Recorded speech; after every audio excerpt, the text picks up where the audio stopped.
भारतातील सर्वात मोठं बिझी रेल्वे स्टेशन आहे आणि ह्या रेल्वे स्टेशनवरती 18 प्लॅटफॉर्म आहेत. सेंट्रल लाईनची मुख्य म्हणजे सेंट्रल लाईनचं मुख्यालय पण इथेच आहे. म्हणजे सेंट्रल लाईन पूर्ण इथूनच ऑपरेट होते, छत्रपती शिवाजी महाराज टर्मिनसवरूनच. छत्रपती शिवाजी महाराज टर्मिनस हे 1887 मध्ये राणी व्हिक्टोरिया यांच्या गोल्डन जुबलीसाठी बांधण्यात आलं होतं. म्हणजे ते येणार होते इथे, त्यासाठी ते बांधण्यात आलं होतं.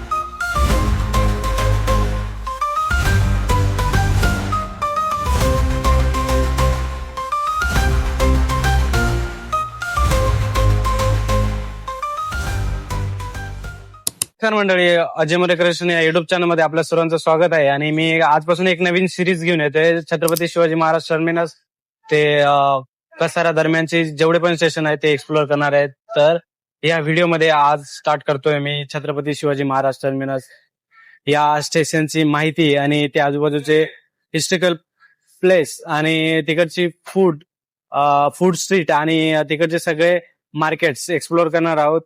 तर मित्रांनो, तुम्ही छत्रपती शिवाजी महाराज टर्मिनस हे स्टेशन किती ओळखता? तर आपण आज जाणून घेणार आहोत छत्रपती शिवाजी महाराज स्टेशन बद्दल. त्याचं सर्वात बिगेस्ट आणि आयकॉनिक स्टेशन म्हणजे छत्रपती शिवाजी महाराज टर्मिनस. तर आज आपण बघणार आहोत मेन लाईन आणि सबर्बन लोकल लाईन, या दोघी लाईन आपण इंट्रोड्यूस करणार आहोत आणि हे स्टेशन पूर्ण एक्सप्लोअर करणार आहोत. छत्रपती शिवाजी महाराज टर्मिनस हे 1887 मध्ये राणी व्हिक्टोरिया यांच्या गोल्डन जुबलीसाठी बांधण्यात आलं होतं. म्हणजे ते येणार होते इथे, त्यासाठी ते बांधण्यात आलं होतं. मग त्याच्यानंतर त्याचं नाव चेंज करण्यात आलं, CST स्टेशन करण्यात आलं. मग त्याच्यानंतर परत चेंज करून CSMT ठेवण्यात आलं, म्हणजे छत्रपती शिवाजी महाराज टर्मिनस ठेवण्यात आलं. इथून मेन लाईन आणि सबर्बन लोकल रेल्वे मार्ग पण इथूनच आहेत. म्हणजे टोटल इथे 18 प्लॅटफॉर्म आहेत. त्याच्यानंतर इथूनच मुंबईची जी लाईफ लाईन इथूनच टर्मिनेट होते आणि परत इथूनच चालते. म्हणजे इथे सेंट्रल लाईनचं मुख्यालय पण आहे.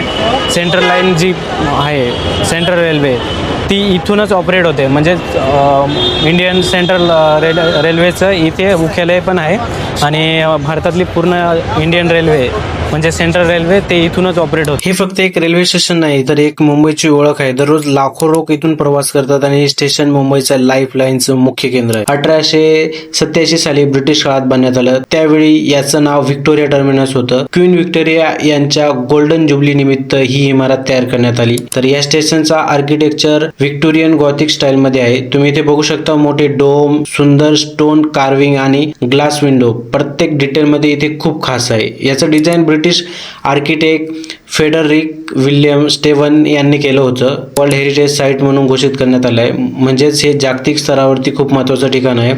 आता प्लॅटफॉर्म बद्दल बोलायचं झालं तर CSMT मध्ये एकूण 18 प्लॅटफॉर्म आहेत. 11 प्लॅटफॉर्म सबर्बन लोकल ट्रेनसाठी आहेत, तर 7 प्लॅटफॉर्म लॉंग डिस्टन्स ट्रेनसाठी आहेत. इथून सेंट्रल रेल्वे ऑपरेट होते. म्हणजेच मुंबई ते कसारा, कर्जत, पुणे, दिल्ली इथे अनेक रूट्स असे कनेक्ट होतात. म्हणून लोकल ट्रेन सिस्टमला लाईफलाईन ऑफ मुंबई असं म्हणतात आणि त्याचं हार्ट म्हणजे छत्रपती शिवाजी महाराज टर्मिनस. पीक आवरमध्ये इथे खूप क्राऊड असतो, चालायलाही जागा नसते, पण तरीही सिस्टम व्यवस्थित चालते. हेच मुंबईचं डिसिप्लिन आहे. आता आर्किटेक्चरकडे पुन्हा एकदा आपण लक्ष द्या. या बिल्डिंगचा डोम, टेटस आणि कार्विंग इतक्या डिटेलमध्ये बनवले गेले आहेत की तुम्ही कितीही वेळ बघत राहाल. रात्री लाइटिंग चालू झाल्यावरती छत्रपती शिवाजी महाराज टर्मिनस खूप सुंदर दिसतं. जर तुम्ही मुंबईत आलात ते ठिकाण नक्की बघा.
Thanks for watching Ajay More Creation channel. Like, comment, subscribe.